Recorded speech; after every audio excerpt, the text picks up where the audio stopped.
Guys ಪಾತ್ರೆ ತಗೊಂಡು ಹೋಗಿ ಫ್ರೆಂಡ್ ಬಂದು ನೋಡಿ hi all, welcome back to my vlog. ಇದು ಸ್ಟಡಿ ಹಾಲಿಡೇ ವ್ಲಾಗ್ ಆಗಿರುತ್ತೆ. ಇವತ್ತು ಬೆಳಿಗ್ಗೆ ಎದ್ದಿದ್ದು ಸ್ವಲ್ಪ ಬೇಗ ಎದ್ದಿದ್ದೆ, ಯಾಕಂದರೆ ನನ್ನ ತಂಗಿಗೆ ಬಾಯ್ ಹೇಳ್ಬೇಕಿತ್ತು. ಅವಳು ಈ ಥರ ಹೋಗ್ಬೇಕಾದ್ರೆ ನಾನು ಆರಾಮಾಗಿ ಮಲ್ಕೊಂಡಿರೋದು ತುಂಬ ಖುಷಿ ಕೊಡುತ್ತೆ.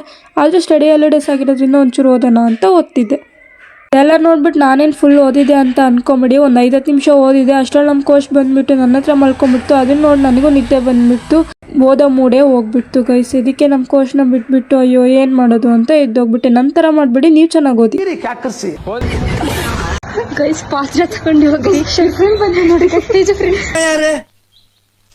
ಯಾರ್ಯಾರು ಬರ್ತಾರೋ ಮರೆ ಹೋದ್ರು ಅಲ್ಲೇ ಹೋದ್ರು ಗೈಸ್. ಪಾತ್ರೆ ಇಟ್ಕೊಂಡು ಇವಾಗ ದೀಕ್ಷಾರ್ ಮನೆಗೆ ರೀಲ್ಸ್ ಮಾಡಕ್ ಹೋಗ್ತಿದ್ವಿ. ಕಂಟೆಂಟ್ ಬೇಕಲ್ಲ ಗೈಸ್. ಇವಾಗ ಮನೇಲಿ ಇದ್ದು ಓದೋದ್ ಬಿಟ್ಟು ಪಾತ್ರೆ ಓದೋದ್ ಮುಗಿಸಿ ಹೋಗ್ತಾ ಇದ್ದೀವಿ.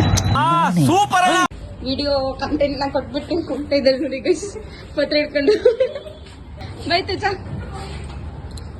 ಮಾಡ್ಕೊಂಡು ಮನೆಗೆ ಬಂದರೆ ನನ್ನ ತಂಗಿ ಏನೋ ದುಡ್ಡು ಎಣಿಸ್ತಾ ಇದ್ದಾಳೆ. ಏನಕ್ಕೆ ಅಂದರೆ ಅವಳದು ಟ್ರಿಪ್ ಇದೆ ಅಂತೆ, ಅದಕ್ಕೆ ಫೀಸ್ ಕೊಟ್ಟಕ್ಕೆ ಅಂತ. ಎಲ್ಲರೂ ಟ್ರಿಪ್ ಹೋಗ್ತಿದ್ದಾರೆ ಗೈಸ್, ನಾವೇ ಹೋಗ್ತಿಲ್ಲ.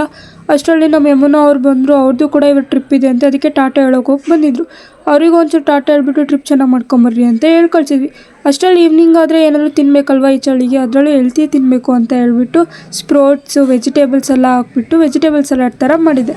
ಇದರ ರೆಸಿಪಿ ಬೇಕಂದರೆ ಕಮೆಂಟ್ ಮಾಡಿ. ಆ್ಯಂಡ್ ಇದೇ ಥರ ಮಾಡ್ಕೊತೀನಿ. ಹೆಲ್ದಿ ಆ್ಯಂಡ್ ಟೇಸ್ಟಿ ಕೂಡ ಆಗಿರುತ್ತೆ. ಈವ್ನಿಂಗ್ ಸ್ನ್ಯಾಕ್ಸ್ ಕೂಡ ಕ್ರೇವಿಂಗ್ಸ್ ಕೂಡ ಕಮ್ಮಿ ಆಗುತ್ತೆ. ಇದೇ ಥರ ವೀಡಿಯೋಸ್ಗಾಗಿ ನನ್ನ ಫಾಲೋ ಮಾಡೋದು ಮಾತ್ರ ಮರಿಬೇಡಿ. ಇಷ್ಟ ಆಗಿದ್ರೆ ಲೈಕ್ ಮಾಡಿ. ನಿಮಗೆ ಏನು ಅನಿಸ್ತು ಕಮೆಂಟ್ ಮಾಡಿ. ಮತ್ತೆ ಸಿಗೋಣ ಮುಂದಿನ ವ್ಲಾಗಲ್ಲಿ. ಅಲ್ಲಿವರೆಗೂ take care, bye. See you in the next vlog.